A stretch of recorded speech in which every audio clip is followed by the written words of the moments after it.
I mean, it's the national headline story. We've already surprised just in the country. I know, like we've already organically talked about it multiple times in this episode, but just A&M over Bama. I mean, A&M over Bama. I'm wondering if Jimbo Fisher, getting back to the quote you referenced earlier at SEC Media Days, if he just said, we're preparing for Bama from week one. Like maybe he looks at the team that he had. He probably knows that Saban's, would think his years are numbered at this point. Like how many more opportunities? And he's just going, I'm willing to sacrifice the Arkansas game, the Mississippi State game, and hey, almost the Colorado game. Yep. If it gets me that Bama win.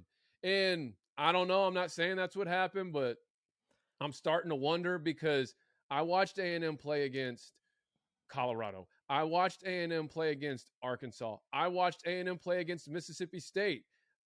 Being that I, mainly some of it's not even by choice. It's because like it's part of my my coverage for Sports Illustrated. And so the team that showed up in those three games and the team that showed up against Alabama, oh my gosh, and if that team that showed up against Bama plays out the rest of the season, I mean, the SEC West could get interesting because the next domino that could potentially fall, well, I'm going to save it for True Minute. I don't want to get into it right now. And then real quick, so A&M over Bama, you can comment on that as well. I mean, I don't know what else to say, but yeah, I think you said it all. Yeah, I saw that tweet. Sorry to cut you off, but it's so funny you said that because my mind instantly went through this tweet that was going on this Reddit board where this guy was like, what if Jimbo Fisher is so intelligent that he decided, you know what? Let me cough up 2 games to make Nick Saban think he's going to come in here and run away with this. And then he coaches the best game of his life. And, you kind of laugh at those comments like, okay, yeah, one would hope, right? Whatever. Yeah. And then you're looking last night, I'm like, what if Jimbo Fisher, like you said, it's been said, you know what? We're going to give up some games in the SEC West. That's fine. But the one we're not going to give up this year is Bama, man. Yeah. Like, did he know, okay, we ain't winning it all this year. That's not going to happen. I've already got a national title in my hip pocket, winning it at Florida State. Like, the one thing I do not have, the one notch I do not have on my belt is I've never beaten Coach Nick Saban. My former boss, basically, because he was his coordinator at LSU, and he became the first former Saban assistant to beat Saban. And I mean, as crazy of a conspiracy as it sounds, I'm going, my goodness. I mean, everybody has the Moby Dick in their life that they got to kill. Exactly. So that is that. The only other teams I want to bring up real quick, Wake Forest has quietly crept to 6-0. They're the top of the ACC, or at least their side of the ACC. But I'm going to go ahead and say what my bold prediction next week's going to be is that they fall to Army next week. They've got Army next week, and that's just a team, you just never know week to week. I mean, anyway, so I think our Army is going to give them their first loss of the season.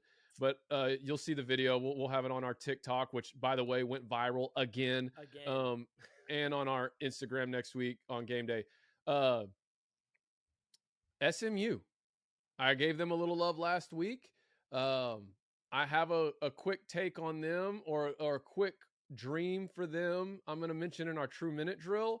So there's a little teaser for you, but I think SMU is still undefeated. Yep. And they have a pathway to a New Year's Six as well. There's a big game that I'll mention. I'll revisit them in the True Minute drill. And then Oklahoma State, right now they're up there at the top of the Big 12 standings with OU. I'm going to comment on them as well in my True Minute drill, but the Bedlam game this year, man, game is huge. Could potentially not just have conference championship implications, but it could have playoff implications. So I'll just leave that at that. Go ahead with your surprises, B. Yeah, my biggest surprise, man, is it's not really necessarily like a team win. It's I really just feel like, man, how many times can Nebraska just shoot themselves in the foot? it hurts. Like, and they're playing my team yesterday, and I'm obviously I want to win the game, but like I don't know if anybody really watched the game, but like we squandered that away. Anyways, but they played a really good game. I think we left some points on the board, but that's neither here nor there. But they get the ball back. They get an opportunity. They're tied to kind of go and make some plays, and it's a 4th and 1. They run a QB sneak or QB draw from the shotgun. And instead of just getting the first down and kind of dying down, they're fighting for the yards. And we stripped the ball from Adrian Martinez. And as that happened, my heart kind of sinks for them at the same time. I'm going, how many times can you guys just shoot yourself in the foot with just dumb plays that shouldn't happen? And we've watched that with Nebraska. I've watched it with Nebraska all season. It's like every time I tune in, it's like, you shot yourself. The same thing we said with OU a couple weeks back. What was it, week 2? Where like they should have won that game. Same thing with Michigan State last week. They had Michigan State on the ropes, and then they called a punt right. The punter ends up punting it left, and Michigan State returns the punt return for a touchdown. They go into overtime. Obviously, the momentum's on their side at that point, and we know college football, as much as it's about talent, is about momentum. And they lose that game because they should have beat Michigan. Realistically, they should have beat OU, in my opinion. They should have beat Michigan State. And so when I'm looking at that last night, and I'm looking at the look on Scott Frost's face after the camera pans to him, and he's just looking like sick to his stomach. Like the dude just looked like the worst news in the world that he could have heard just happened to him.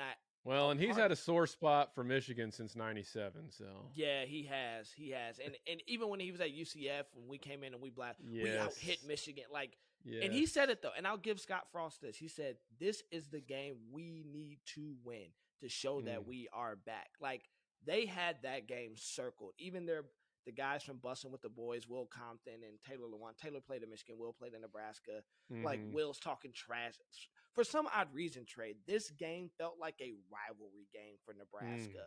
And even with Michigan, like Michigan, there's been this odd tension, even though we never, and it's probably from '97.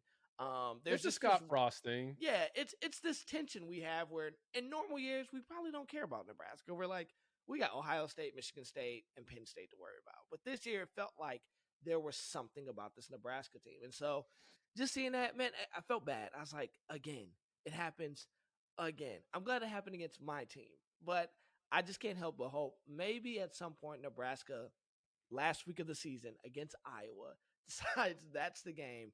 They put it all together, man, because they're probably this sounds weird, but they're the best 3 and 4 team in the country. They're a tough win. They're a tough win. So that would be that as far as my biggest surprise, man, is Nebraska's again, man.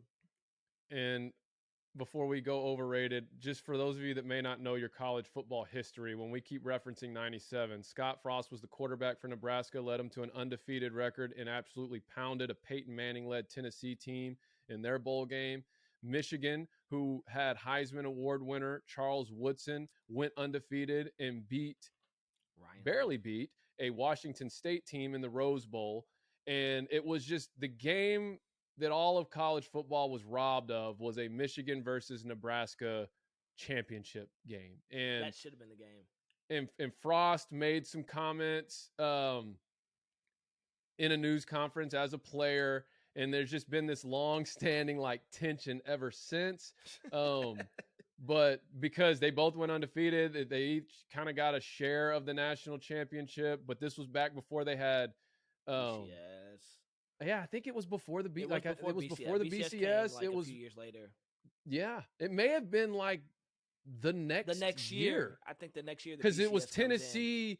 Tennessee beat Florida State in the BCS championship. I mean, I think that is when they went, okay, we've got to, like, we robbed all of college football of this matchup, because it was still when you played your games, you played your schedule, and then you went to your conference championship bowl game, which was how it played out.